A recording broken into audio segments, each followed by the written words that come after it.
उत्तरी हवा और सूर्य की कहानी। एक बार की सूर्य और उत्तरी हवा नॉर्थ विंड में बहस छिड़ गई। उत्तरी वायु घमंडी और जिद्दी प्रवृत्ति की थी। उसे अपनी शक्ति पर बड़ा अभिमान था। अक्सर वो प्रचंड वेग से बहती और पेड़ों को उखाड़ फेंकती, घरों को गिरा देती, खेतों में खड़ी फसल बर्बाद कर देती थी। उसमें उपस्थित आर्द्रता झीलों और नदियों के पानी को जमा देती थी।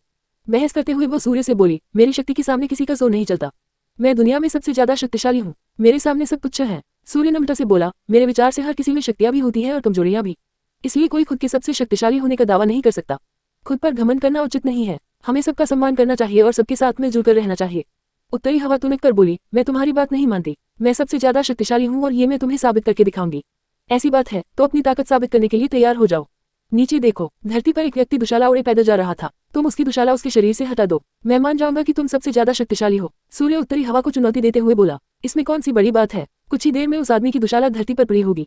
कहकर उत्तरी हवा अपने प्रचंड रूप में आ गई। धरती पर धूल भरी आंधी चलने लगी, पेड़ पौधे लहराने लगे, सूखे पत्ते व अन्य सामान उड़ने लगे, मौसम ठंडा होने लगा।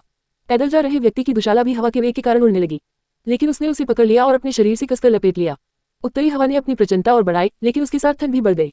व्यक्ति ने अपनी दुशाला और कसकर लपेट ली। बहुत प्रयासों के बाद भी उत्तरी हवा उसके शरीर से दुशाला हटा नहीं पाए। तब सूर्य बोला, अब तुम देखना कि कैसे ये व्यक्ति खुद ब खुद अपनी दुशाला उतार देगा। सूर्य ने अपना ताप बढ़ाना शुरू किया। तापमान बढ़ते ही धरती पर जा रहे व्यक्ति को गर्मी लगने लगे।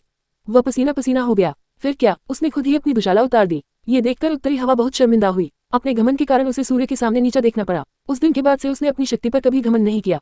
सीख, घमंडी का सिर नीचा होता है।